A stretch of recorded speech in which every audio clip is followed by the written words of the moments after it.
So today we're exploring another piece of backup software, and this is by request. Um, we're going to be taking a look at a program called Grsync. So Grsync is a graphical front end for the popular backup software Rsync. And this will let you copy, mirror, backup folders within just a few clicks without even touching the terminal. So the first thing we need to do is install it. So we go to our software manager and just type in Grsync. And you'll see that I already have it installed. So just click on it and hit install. And now that it's installed, we're going to put it on the panel. Right click, add to panel. So now we have it down here. So now we'll go ahead and run it. So the first thing you'll see up at the top here, these are your sessions, little pull down menu right here. And to create your first session, all you have to do is click on the plus button. And let's just go ahead and call this one home, because that's what we're going to back up, the home directory. Okay, then we come down here to our source and destination. The source is the top one here. So what we'll do is click on open. And now the profile that I'm using here on this computer is Mint. So we'll just double click on that. And then it brings us into our home directory of the user Mint. And it's going to back up all of these folders right here. So we'll just click on open. And then we're going to pick the destination. So select open.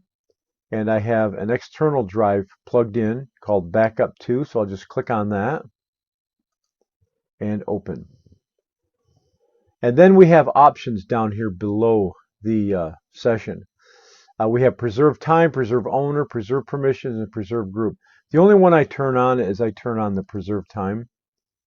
And then below that we have delete on destination. Now what this is, this will delete anything that is on the destination, but it's not on the source. And since I want to sync, I go ahead and turn that on. Verbose, that's just extra information. Ignore existing, I turned that on. Skip newer, there would be no reason for me to have that on because there would be nothing in the destination that would be newer than the one I have on the source. So I leave that one off. Do not leave file system. What that does, it doesn't let it cross across different file systems. Show transfer, I'll turn that on, and I ignore the size only and Windows compatibility. And then we go next to the advanced options. And in here, the only two that I turn on copy symlinks as symlinks. What this does is if I have some symlinks, what it won't do by turning this on, it won't follow the symlink and then copy the files that it's pointing to. I just want it to copy the links. And the same thing with the hard links as well. Okay, and then we have protect remote arguments. Protect remote arguments from shell expansion. Avoids the need to manually escape remote folders and other options which use file names like exclude. So I just leave that turned on by default. And then now down here, additional options. I'll come back to this in a second. What I'm going to do is show you how to add exclusions.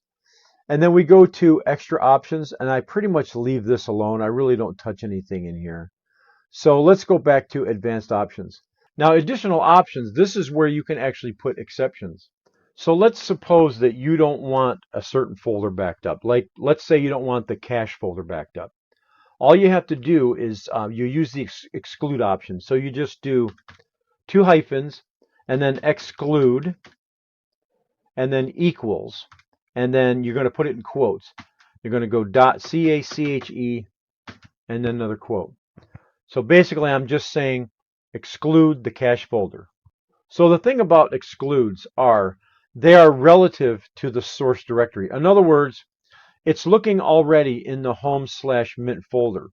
So what I don't want to do is I don't want to go, let's say exclude equals home/mint.vr, thinking that I'm using the absolute path and it will exclude that.